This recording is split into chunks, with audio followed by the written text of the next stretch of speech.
Hi, everybody. My name is Sophie VanZee, and I'm from Johnston High School in Iowa. I've talked about Iowa a lot. It's because Iowa's important to me. Like everybody else, I started this off thinking I was eco-friendly. I talked about this earlier. I recycled. I composted. Right? Pretty good.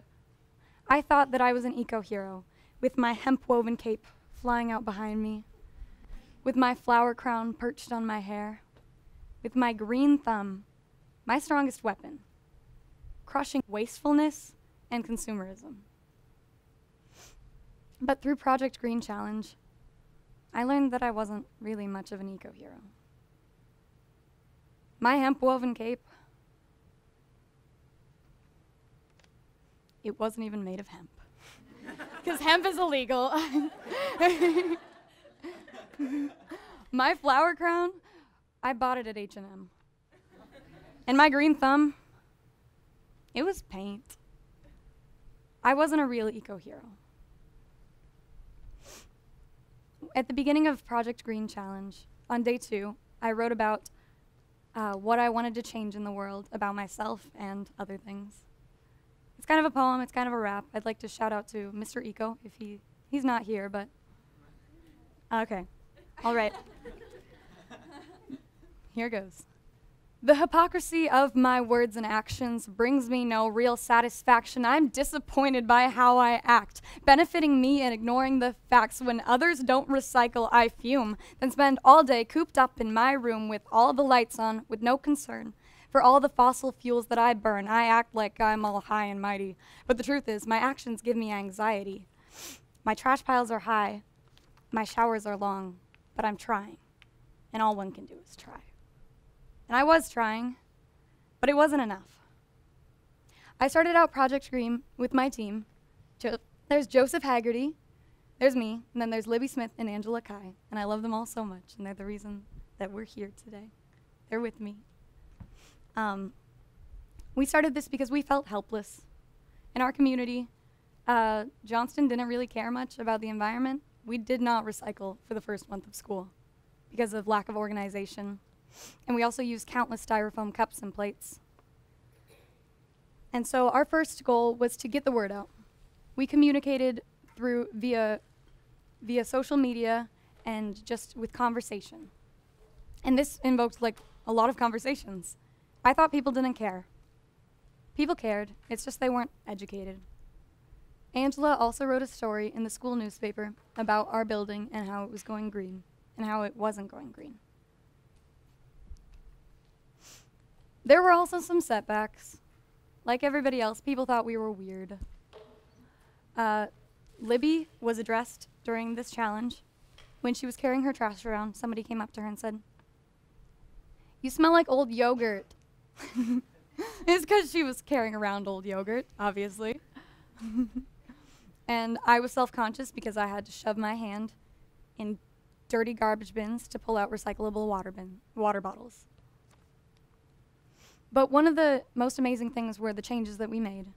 We put into place a food donation bin at our school where people can take free snacks that are healthy and good for us, because there was a lot of food waste due to the fact that they require us to take a fruit as we go through. We've also incorporated milkweed into our community. We're going to plant it in our courtyards and around our school to encourage biodiversity and more pollinators. One of my favorite things that we did was go to the wastewater treatment facility and the landfill. This was amazingly important to me because at the landfill, I was able to see how much garbage we were shoving in our earth.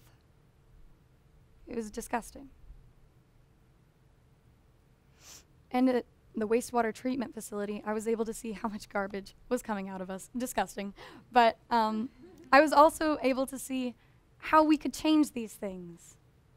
Through recycling, such as at the wastewater treatment facility, they would take the human waste and squeeze it down and then send it to farms to use as fertilizer for animal crops.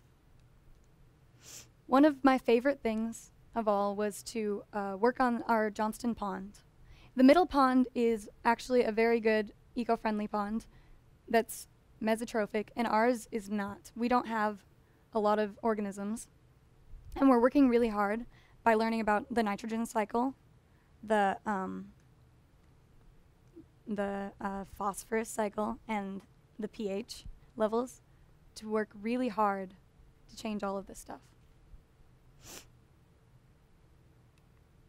It also made me passionate about how I could stop the eutrophication of our gulfs, because the reason why we had so many organisms in the middle one is because of the fertilizer and runoff that comes into our ponds.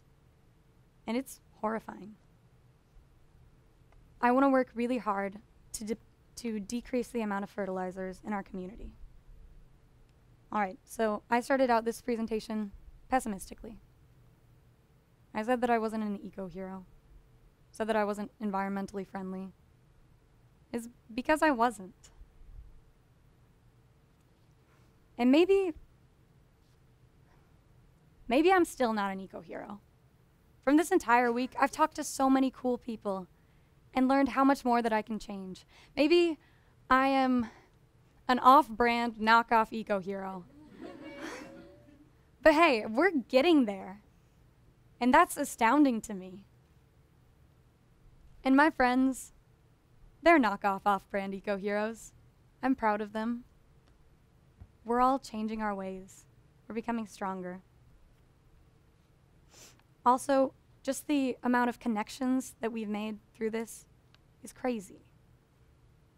We're going to communicate for so many years after this. Talk to each other about what we're changing, what we're doing.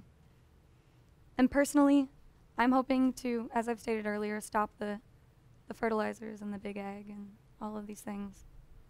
But what really hits home is that at Johnston High School, there have been a lot of bad things that happened.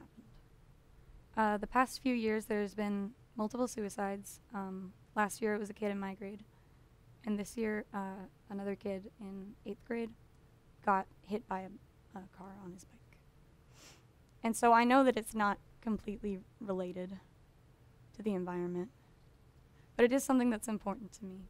And it's something that I want to change. So I'm joining Students for Change to educate more about mental health and suicide prevention. I'm proud of us. I'm proud of all the change we're going to make. Thank you.